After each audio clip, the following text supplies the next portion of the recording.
nimesikia ule jamaa ati ambaye alituambia ati mtu ya kuendesha bodaboda, ati mtu ya mkokoteni na wheelbarrow, ati biashara yao ni takataka.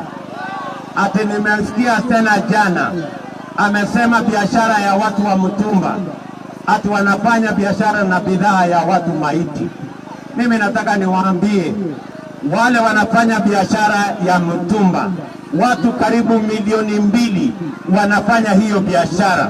Mimi nataka niwahakikishie hakuna mtu ataharibu biashara yenu. Sisi tutafanya kazi na nyinyi wafanyabiashara wa mtumba, ili nyinyi katika clothing industry tuwasaidie, ili tutengeneze textile manufacturing and textile industry katika program yetu ya bottom up.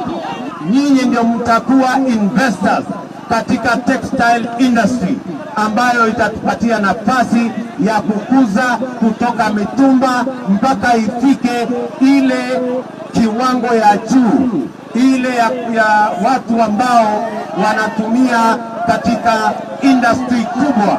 Na sisi wote tukubaliane kwamba textile industry ni textile industry ambayo iko na umuhimu na maana katika taifa letu la Kenya.